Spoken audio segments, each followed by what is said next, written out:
They were close enough that Reed could make out some of the individual figures on the other ship. He had seen the brilliant flash in front of Galactus, but couldn't tell what it meant. The ship appeared undamaged when the after-images faded from Reed's vision, but one silver figure lay prone amid the rest of the assembled villains. They had started what the passengers on his ship were able to avoid. That was a good omen. Those able to keep their heads in difficult situations were more likely to survive. Look! Spectrum stood in her black and white winged costume at the edge of the dome, trying to watch the other ship and see what the new planet looked like now that its pieces had been jammed together by whatever cosmic force had extinguished the nearby galaxy. Reed didn't permit himself to think about whether they were in the Milky Way, because then he started thinking about Earth and New York and his son Franklin and Susan. She alone of the Fantastic Four was not with them. Why? He looked beyond the other ship to a tiny bright light set against the vastness of space. Its distance from their ship was impossible to tell against the backdrop of perfect emptiness. In fact, Reed had the sense that the term far didn't have any context here. The perception of distance between objects required two objects for scale. Reed's eye was an object, to be sure, but the light, what was that? It appeared to be a tiny squiggle of pure brightness, impossible to look at directly, even through the dome's evidently polarized material. The light seemed to move, but that might have been an artifact of vision, the eye struggling to make sense of what it was seeing. That little squiggle has to be a small tear in the fabric of space-time, which leads me to deduce the annihilation of the galaxy was not a natural act. Whatever destroyed that galaxy has deliberately preserved exactly those planetary fragments and adapted them to a new purpose. I am from beyond. Slay your enemies, and all you desire shall be yours. Everyone on the ship looked around.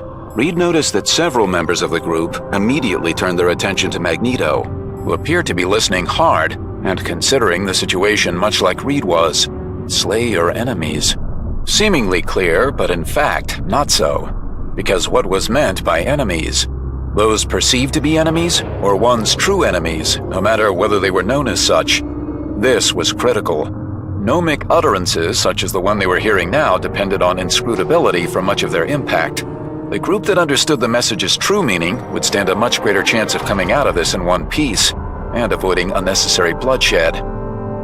All you desire. This, for Reed, was where the whole question got tricky on multiple fronts. Why did this being from beyond need them to kill one another? Or want them to? How could it grant them all they desired if none of them had ever been in contact with it before? How would it know what they wanted? This was a claim of amazing breadth. The fact that it was being communicated directly into their heads in the aftermath of selective galactic annihilation suggested immense power. On the other hand, Reed had heard this kind of claim before. It was the most ancient of beguilements. Do as I wish, and you will be rewarded. The next word spoken, although spoken wasn't exactly the correct word, made Reed feel as if the being had heard his thoughts and was addressing them. Nothing you dream of is impossible for me to accomplish. Victor Von Doom watched as Galactus lifted his regal head to regard the distant rift in space-time.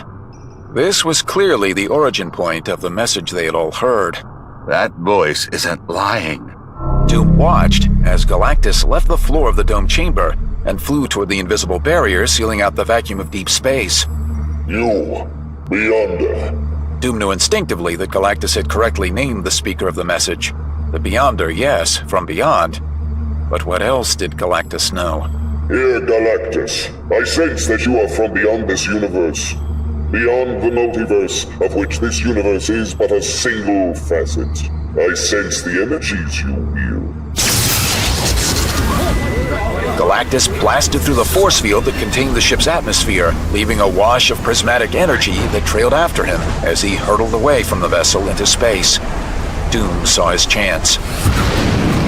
He too leapt away from the spaceship's deck and followed Galactus. The Beyonder's communication had left them all with a fading echo of one another's thoughts. You can take from me my hunger. You can end my ceaseless craving for the living essence of worlds. Let it be done. I will not wait for this charade. Let my torment end now. Doom rocketed through the breach Galactus had ripped in the force field in the last moment before it resealed, preserving the ship's atmosphere and the lives of all its remaining passengers. Doom was protected by his armor systems and the force field it projected upon command. This was his chance. Galactus was playing the perfect patsy. He dared to cut through the deadly game to its essence, capturing the Beyonder's power and putting it to his own use. But Doom was going to go one better, because where Galactus sought only an end to his perpetual hunger, Victor Von Doom had no desire to end his own. He wanted power, the ultimate and secret powers wielded by the architects of the universe itself. So as Galactus charged toward the hole in space-time, Doom followed in his wake. Let Galactus battle the Beyonder. Doom would watch and analyze and learn. He would understand the secrets of the Beyonder's power. And once he understood those secrets, nothing in the universe could stop him from using them. As they approached the brilliant tear between one reality and another, Doom felt the energies pouring from it. The instruments in his armor exhibited readings he had never seen before and had no idea how to process, but they were all being recorded and would be of use later. Right now, the sensation of the energy nearly overwhelmed him as pressure built against his force field. Even the blackness of space seemed to shift around him. Do not approach Galactus or you will experience the consequences. But Galactus plunged ahead. Doom followed until the ambient energies at the edges of the space-time rift grew too intense. He could feel reality deforming around him and knew he could go no farther. His armor couldn't protect him against the remaking of space-time. Doom fell back behind Galactus, hoping the Devourer of Worlds would smash through into... what? Another universe? Another dimension? Another reality? There was no word for it. Into whatever place, or non-place, the Beyonder inhabited. If Galactus went through, then Doom would fly in his wake, penetrating the shattered barriers before they could reform. Then he would know. A titanic discharge of energy blasted both Doom and Galactus away from the space-time rift. Stunned, Doom fell toward the strange patchwork planet, unable to control his descent or the tight spin that flicked the space-time rift over and over through his field of vision, limited by his mask. He watched the rift diminish and wink out. It was soon gone, and he fell in darkness. Doom had a moment to think that it spoke well of him that he and Galactus had been repelled in similar fashion. A lesser being would have been annihilated by the Beyonder's defenses, yet Victor Von Doom was simply cast out. The same fate that befell the godlike Galactus. He grew stronger here, Doom thought. There was something about this place that he did not understand, but he understood one thing: the Beyonder's promise was not idle. Unimaginable power lay within Victor Von Doom's grasp. He would attain it. Nothing would stop him. The planet below approached at incredible speed. Doom braced for impact.